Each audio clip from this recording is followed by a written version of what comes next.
Where are we going? Be quiet, unless you want to wake him up. I'll answer all of your questions soon. Alright, behind this door is an elevator which accesses the second story of this tower. Finally, some good news. Get those doors open and let's get off this floor. It's not gonna be that easy. I don't have the ability to grant you access to the elevator. What do you mean you can't grant me access to the elevator? I understand that you're upset, but Wizardheimer enchanted these doors. They can only be opened with special keys. Keys which I do not possess. What I'm hearing is that you're wasting our time. You never could get us out of here. Don't get your overalls in a twist. There's a key to the elevator hidden somewhere on this floor. Though, before I take you to it... Oh, let me guess. More video game history. Doesn't it feel good to be back in Tech's den? What are you on about? We hadn't even been gone for a half hour before you dragged us back. No, but doesn't it feel good to be able to relax in a nice, safe place? Yes, it does, which is exactly why I would like to get out of this Tower of Doom as quickly as possible. All in good time. So, what will we be talking about today? I've decided to continue discussing Mario's journey, but in order to do so, we need to first discuss the development and release of Nintendo's first console. Oh, that sounds exciting. Yes, I'm inclined to agree. Following the success Nintendo had with their arcade machines in the early 1980s, the company made plans to create a cartridge-based console that they named the Famicom in Japan, though the console is better known as the Nintendo Entertainment System in most other countries, except for South Korea, where it's known as the Hyundai Comboy. Oh, why does it have so many names? That's a good question. You see, Nintendo had to be clever while marketing the Famicom for release in the United States following the video game market crash at the time. They feared that if they branded it as such, no one would buy it, so they emphasized that it was an entertainment system.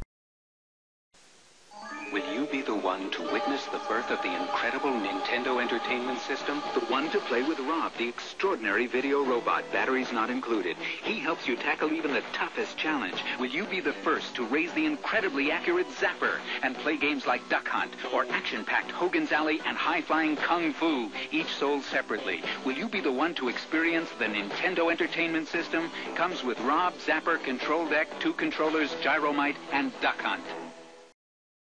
It's also why the NES more resembles a household appliance compared to the original Famicom. Oh, I guess it makes sense when you put it like that, though I still think Famicom has a really nice ring to it. Anyways, please continue with your story. Oh, don't worry about asking questions, Toady. I have a feeling we're going to be here for a while. Anyway, the console was released in Japan in the summer of '83, alongside ports of Donkey Kong, Donkey Kong Jr., and Popeye. It was proclaimed the best-selling console in Japan by the end of 1984, which is significant because, unlike the Americas, there was no video game crash in Japan, hence there would have been a lot of competition. Keeping this in mind, Nintendo decided to turn its attention to North America, taking quite a gamble on a video game market that was described at the time as being virtually disappeared. However, after a successful limited test run in the fall of 1985, the NES hit the markets with full force 1 year later, with a number of titles, including one of, if not the first game designed by the legendary Yoshio Sakamoto, entitled Wrecking Crew. Wrecking Crew?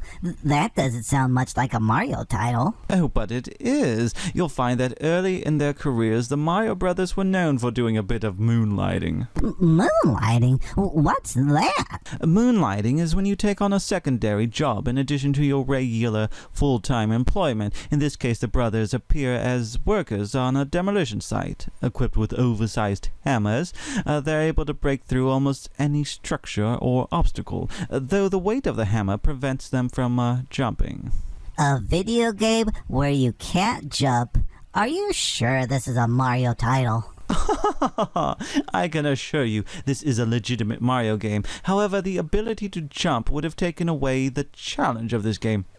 For you see, the player takes on the role of either Mario or Luigi, and their assignment is to demolish every standing structure in each building, such as walls, bricks, and temporary ladders, while avoiding enemies such as walking wrenches, eggplant soldiers, fireballs, and the foreman by the name of Spike.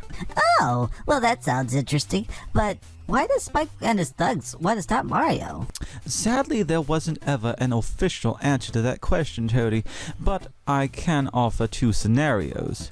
The first scenario would include the brothers being put on the same demolition team as Foreman Spike, and Spike simply not being keen on the idea of sharing either credit or profit with the brothers, so he goes out of his way to eliminate them from the equation. Well, that makes sense, but what's the other scenario? The other scenario includes Foreman Spike and his goons being part of a rival demolition team and simply wanting to get rid of any competition. Well, that makes sense, too. Either way, this Foreman Spike doesn't sound like a very friendly or professional person. Perhaps you should look at it from Foreman Spike's perspective. Sometimes it's necessary to take drastic measures in order to achieve your goal. Anyhow, it should be noted that defeating enemies in this game is not an easy task, because attacking them with your hammer simply doesn't work, so I advise that you try to avoid them at all cost. Although it is possible to trick the enemies into going through open doors, which will send them into the background where they won't be able to harm you. Alternatively, you can try and trap an enemy inside of a barrel. In order to achieve this, a barrel has to be on top of a pillar. Whenever you strike the pillar, the barrel will fall and trap the enemy inside. It has to be timed out very specifically, but if you achieve it, it's quite amusing. What about Foreman Spike? He always appears in the background. Is there anything you can do about him? Foreman Spike is an interesting character in that while he tries to knock the player off the platform with his hammer, he also runs about breaking blocks. It's because of this that I came to the conclusion that they may all be working on the same demolition team, and he's simply trying to sabotage the brothers. But to answer your question, you can take care of Spike by knocking him off of the platform with your own hammer.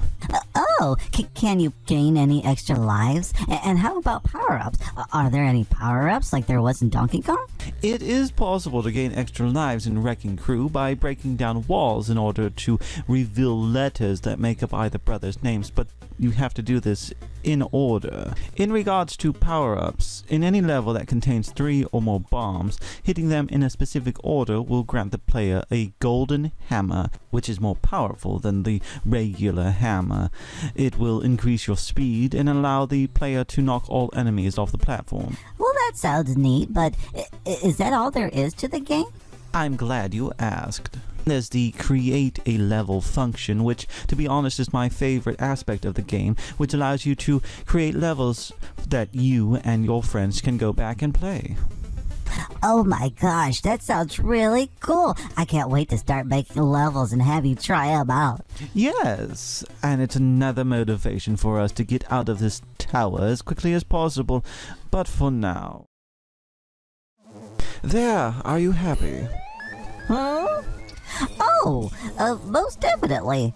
The key's being held... Oh, where was it? Oh, at the end of the corridor, in a secret room. But there's a catch. What sort of catch? Oh, there's a giant chain chomp guarding it, that's all. A chain chomp? How are we supposed to get past that? What is it, Iggy? Oh, well, if Iggy's thinking what I'm thinking, perhaps we should step outside and leave the chain chomp to him. You don't have to tell me twice. I sure hope he knows what he's doing. Sometime later. Well, this was easier than I thought. Explain to me again exactly what happened. Let's just say that, Wisenheimer hasn't been the most attentive bastard. This chain chomp has been severely neglected, so it didn't take much for Iggy to charm it. Regardless, you have your key now, and I suggest we start heading to the second floor before Wisenheimer notices that you've both escaped. Greetings and salutations, H4Y9 here to remind you that you can purchase the video games mentioned in today's video and many others from Nintendo's eShop. And if you haven't done so already, show your support by leaving a comment, clicking the like button, and subscribing today. You can play a massive number of crazy Mario levels and use your creativity to make ones that are even wilder. And now with Super Mario Maker for Nintendo 3DS, you can play and create any level you can imagine, anywhere you can imagine. Super Mario Maker for Nintendo 3DS, rated E for everyone.